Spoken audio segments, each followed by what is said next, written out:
सुप्रभात विद्यार्थियों। आज का हमारा ऑनलाइन वीडियो जो है विजयनगर साम्राज्य के ऊपर है। हमने पिछले दो वीडियो में विजयनगर के शासकों और उसकी प्रशासनिक स्थिति के बारे में जानकारी प्राप्त की थी। आज का जो हमारा वीडियो है विजयनगर के सांस्कृतिक जीवन के ऊपर है। सांस्कृतिक जीवन के तहत हम विजयनगर के सामाजिक जीवन, धार्मिक जीवन, कला एवं साहित्यिक पक्षों का हम अध्ययन करेंगे। विजयनगर के सामाजिक जीवन को हम देखते हैं। समाज में वर्ण व्यवस्था एवं अनेक जातियां विद्यमान थी। अभिलेखों में राजा द्वारा अपने को समस्त वर्णों के कल्याण की रक्षा करने वाला बताया गया है। राजकर्तव्यों में वर्णाश्रम धर्म मंगलानुपालिशुत एवं सकल वर्णाश्रम धर्म मंगलानुपालिशुत अर्थात समस्त वर्णों की रक्षा करना राजा का राजकर्तव्य बताया गया है। चारों वर्णों में ब्राह्मणों को प्रमुख स्थान प्राप्त था। उन्हें गंभीर अपराध करने पर भी मृत्युदंड नहीं दिया जाता था। विजयनगर की सेना व शासन में उन्हें उच्च पद प्राप्त थे। बड़े बड़े नायक एवं शासक उन्हें भूमि एवं धन दान दिया करते थे। उन्हें मंत्री एवं राजदूत जैसे उच्च पदों पर भी नियुक्त किया जाता था। वर्णाश्रम व्यवस्था के दूसरे वर्ण क्षत्रियों के संबंध में हमें तत्कालीन साहित्य ग्रंथों या अभिलेखों से कोई खास जानकारी नहीं मिलती है। मध्यकाल में मध्य वर्ग में सेठी या चेटी वर्ग का हमें उल्लेख प्राप्त होता है, जो कि एक व्यापारिक वर्ग था। बारबोसा ने चेटी की या चेटियों की व्यापारिक दक्षता और उनकी कुशलता की प्रशंसा की है। चेटियों के समान ही व्यापार करने वाला जो दस्तकार वर्ग था उसे वीर पांचाल कहा जाता था। इनमें लोहार, स्वर्णकार, कांस्यकार, बढ़ई और मूर्तिकार सम्मिलित थे। बुनकर भी एक प्रमुख समुदाय था जो मंदिरों के नज़दीक रहते थे। सदाशिव राय के शासनकाल में नाइयों को राज्य में प्रतिष्ठाजनक स्थिति प्राप्त थी और उन्हें व्यवसाय कर से मुक्ति भी दे दी गई थी। 3 दस्तकार समुदायों बढ़ई, लोहार और स्वर्णकार के साथ अच्छा व्यवहार किया जाता था। उन्हें विशेषाधिकार प्राप्त थे और जो कोई भी इन्हें क्षति पहुंचाता था उन्हें 12 पण के अर्थदंड से दंडित किया जाता था। ऐसा उल्लेख हमें 1632 के श्रीरंग के शासनकाल के एक अभिलेख से प्राप्त होता है। इस काल में उत्तर भारत से बहुत सारे लोग दक्षिण भारत में आकर बस गए थे, जिन्हें बड़वा कहा जाता था। इन बड़वा लोगों ने दक्षिण भारतीयों के व्यापार पर अधिकार कर लिया, जिससे दोनों समुदायों के मध्य सामाजिक विद्वेष उत्पन्न हुआ और दक्षिण के पुराने समुदायों की स्थिति पतनशील होने लगी। इस काल की सामाजिक व्यवस्था की दूसरी विशेषता यह थी कि निम्न जाति के कुछ लोगों ने उच्च वर्ण के लोगों के विशेषाधिकार हथिया लिए थे, जिससे सामाजिक तनाव भी उत्पन्न हुआ था। विजयनगर राज्य में दास प्रथा विद्यमान थी। मनुष्यों के क्रय विक्रय की प्रथा को वहाँ वेश्वग कहा जाता था। अभिलेखों व विदेशी यात्रियों ने महिला व पुरुष दास होने का उल्लेख किया है। इतालवी यात्री निकोलो कोंटी ने विजयनगर की दास प्रथा का विस्तृत वर्णन दिया है। जो व्यक्ति अपना ऋण नहीं चुका पाता था या दिवालिया हो जाता था, उसे प्राय ऋणदाता का दास होना पड़ता था। स्त्रियों की स्थिति हम विजयनगर में देखें तो ज़्यादा अच्छी नहीं थी। विवाह से पूर्व कन्याओं को माता पिता के नियंत्रण में रहना पड़ता था। उच्च वर्ग की कन्याओं को शिक्षा की सुविधा प्राप्त थी, मगर संगीत और नृत्य ही उनकी शिक्षा के प्रमुख विषय होते थे। कन्यादान को आदर्श विवाह माना जाता था। राज परिवार एवं सामंतों को छोड़कर के सामान्य व्यक्ति एक पत्नी ही रखता था या एक पत्नी प्रथा सामान्यतः प्रचलित थी। कुलीन परिवारों की स्त्रियां घर की 4 दीवारी के अंदर रहती थी। सामान्य वर्ण की स्त्रियां खेतों में या अन्य दस्तकारी कार्यों में संलग्न थी। मंदिरों में देव पूजा करने वाली स्त्रियों को देवदासी कहा जाता था। यानी देवदासी जो जैसी बुराई जो आज़ादी के बाद ख़त्म की गई है, दक्षिण भारत में प्रचलित थी और विजयनगर साम्राज्य में भी बड़ी मात्रा में इसका प्रचलन था। देवदासियों को आजीविका के लिए नियमित वेतन या भूमि दी जाती थी। स्त्रियां ज्योतिषी, अंगरक्षिकाएँ, सुरक्षाकर्मी, लेखाधिकारी, लिपिक या संगीतकार हो सकती थी। वह युद्ध क्षेत्र में भी जाती थी। कृष्णदेव राय के दरबार में हमें महिला अंगरक्षिकाएँ होने का उल्लेख प्राप्त होता है। विजयनगर में बड़ी मात्रा में स्त्रियों को राजकीय पदों पर नियुक्त किया जाता था। समकालीन साहित्य गणिकाओं का भी उल्लेख करता है। गणिकाएं दो प्रकार की थी, जो एक तो वो जो मंदिरों से संबंधित थी और देवताओं का आगे नृत्य किया करती थी देवताओं को प्रसन्न करने के लिए, और दूसरी सामान्य जन का मनोरंजन करती थी। गणिकाएं शिक्षित होती थी, समाज में इन्हें सम्मानजनक स्थान प्राप्त था। सार्वजनिक उत्सवों के दौरान लोगों का मनोरंजन करती थी। समाज में प्रथा प्रथा प्रचलित नहीं थी, किंतु विधवाओं का जीवन बहुत हेय और अपमानजनक था। समाज में सती प्रथा के प्रचलन होने का उल्लेख भी हमें विजयनगर में प्राप्त होता है। 1354 ईस्वी के एक अभिलेख में मालागोड़ा नामक महिला का अपने पति की मृत्यु के बाद सती या सहगमन करके स्वर्गारोहण करने का उल्लेख प्राप्त होता है। विदेशी यात्रियों बारबोसा, नूनीज, सीजर फ्रेडरिक, पिएत्रा देले वाले तथा अन्य विदेशी यात्रियों ने भी विजयनगर में सती प्रथा की प्रचलन का उल्लेख किया है। बारबोसा लिखता है कि सती प्रथा लिंगायतों, चेटियों और ब्राह्मणों में प्रचलित नहीं थी। सती होने वाली स्त्रियों की स्मृति में बड़े बड़े पाषाण स्तंभ लगाए जाते थे, जिन्हें सतीकल या माँ सतीकल कहा जाता था। विजयनगर साम्राज्य में विवाह कर वसूल किया जाता था, मगर विधवा विवाह कर मुक्त थे। कृष्णदेव राय ने विवाह कर को समाप्त किया था। इससे ऐसा प्रतीत होता है कि शासक या राज्य ऐसा चाहता था कि सती प्रथा नहीं हो और विधवाओं का जीवन भी सुधरे, इसलिए विधवा विवाह को कर मुक्त किया गया था। वस्त्रों की स्थिति में हम देखें तो विजयनगर के पुरुष सामान्यतः धोती और सफ़ेद सूती या रेशमी कमीज पहनते थे, कंधे पर दुपट्टा डालते थे। टोपी या पगड़ी पहनने का रिवाज भी था। जाति एवं व्यवसाय के आधार पर वेशभूषा में अनेक प्रकार के भेद हमें देखने को मिलते हैं। राज परिवार के जो सदस्य थे वे कीमती एवं झरीदार वस्त्र पहनते थे। सामान्य लोग जूते नहीं पहनते थे, मगर कुलीन वर्ग और शासक वर्ग के लोग जूते पहनते थे। सामान्य वर्ग की स्त्रियां साड़ी और चोली पहनती थी। विजयनगर के समाज में स्त्री और पुरुष दोनों को ही आभूषणों का शौक था। हार, पैरों के कड़े, भुजबंद स्त्री और पुरुष दोनों ही द्वारा पहने जाते थे। गंडपैद्र नामक पैर में पहने जाने वाले एक आभूषण का हमें उल्लेख मिलता है। यह शासक द्वारा सैनिकों, मंत्रियों, विद्वानों और गणमान्य लोगों को सम्मान स्वरूप दिया जाता था। बाद में गंडपैद्र विजयनगर में युद्ध में वीरता दिखाने वाले पुरुषों को सम्मान स्वरूप दिया जाने लगा। धनी और उच्च कुलीन वर्ग के लोग अपने को सुवासित करने के लिए आधुनिक सेंट और डिओ जैसे कि प्रयोग करते हैं। लोग बाग वैसे सुगंध का प्रयोग करते थे। चंदन, अगरू, कस्तूरी और केसर से भी लोगों को अपने आप को सुवासित करना, सुगंधित करना एक प्रकार का बड़ा लोकप्रिय था लोगों में।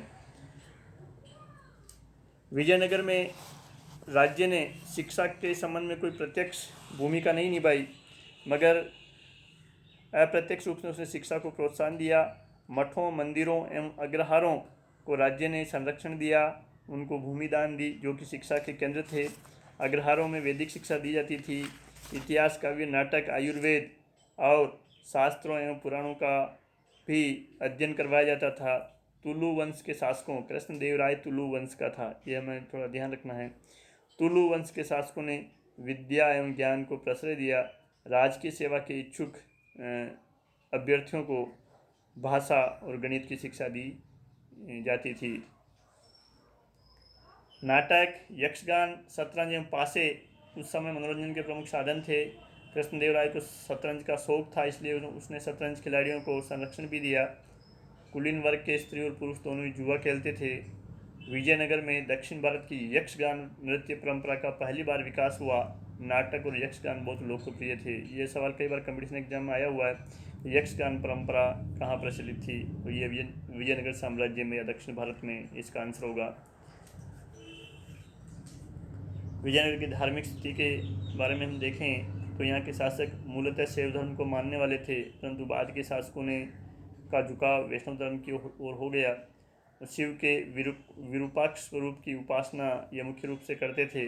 कृष्णदेव राय ने भक्ति आंदोलन से प्रभावित होकर बाद में विठोबा यानी विष्णु की उपासना शुरू कर दी, तो विरूपाक्ष और विठोबा की पूजा विशेष तौर से राज्य में प्रचलित थी। वेंकटदित्य के शासनकाल में विरूपाक्ष के स्थान पर वेंकटेश्वर की पूजा भी की जाने लगी। लेकिन विजयनगर के शासक सभी धर्मों के प्रति सहिष्णु थे। न केवल विभिन्न धार्मिक संप्रदायों वरन उन्होंने जैनियों एवं ईसाइयों को भी धार्मिक स्वतंत्रता दी और अपने धर्म प्रचार की सुविधा भी प्रदान की। बारबोसा ने इस संबंध में विजयनगर के शासकों की प्रशंसा करते हुए लिखा है कि राजा ने इतनी स्वतंत्रता दे रखी है कि कोई भी व्यक्ति अपनी इच्छा अनुसार आ जा सकता है और अपने मत या पंथ के अनुसार रह सकता है। उसे कोई कष्ट नहीं होता और न किसी से पूछना पड़ता है कि वह किस धर्म का है, वह ईसाई है, यहूदी है, बर्बर है या हिंदू है। विजयनगर राज्य में महानवमी का जो त्यौहार है वो राज्योत्सव के रूप में मनाया जाता था, जिसमें विजयनगर के शासक भी इस त्यौहार के समय उपस्थित होते थे। विजयनगर के शासकों ने कला में काफ़ी रुचि ली। उन्होंने बहुत सुंदर मंदिरों का निर्माण करवाया। मंदिर निर्माण की जो द्रविड़ शैली है, जिसका जो मुख्य जो निर्माण स्थल दक्षिण भारत माना जाता है, विजयनगर राज्य के दौरान ये अपने चरमोत्कर्ष पर थी। कृष्णदेवराय ने हजारा मंदिर, विट्ठल स्वामी के मंदिर, चिदम्बरम मंदिर, अम्बारम में तदाप्ति और पार्वती मंदिर तथा कांचीपुरम में वरदराज और एकम्बरनाथ के मंदिरों का निर्माण करवाया। हजारा मंदिर बहुत प्रसिद्ध है अपने स्तंभों के कारण। कल्याण मंडप और भव्य गोपुरम का निर्माण विजयनगर के मंदिर स्थापत्य की विशेषता है। गोपुरम बड़े बड़े विशाल दरवाजे, गेट जो मंदिरों में प्रवेश करने से पहले बनाए जाते थे, उन्हें गोपुरम कहा जाता था। कल्याण मंडप मुख्य मंदिर का जो गर्भगृह होता था, उसके सामने का जो हॉल होता था, जहाँ लोग पूजा प्रार्थना उपासना करते थे और देवी देवताओं का विवाह होता था, उसमें एक प्रकार का सालाना उत्सव होता था, उसे कल्याण मंडप कहा जाता था। मंदिरों में राजा और रानियों की मूर्तियां भी स्थापित की जाती थी। कृष्णदेवराय ने नागलपुर और हासपेट नामक नगरों की स्थापना की। उसने विजयनगर में अनेक गोपुरम व मंडप निर्मित करवाए। विजयनगर के शासकों ने चित्रकला को प्रोत्साहन दिया। यहाँ की चित्रकला मूलतः लिपाक्षी शैली कहलाती थी। चित्रकला के विषय रामायण एवं महाभारत के प्रसंग हुआ करते थे। विजयनगर में नृत्य और संगीत की एक नई शैली भी विकसित हुई, इसे यक्षिणी शैली कहा जाता है। वीणा विजयनगर का एक लोकप्रिय संगीत वाद्य था।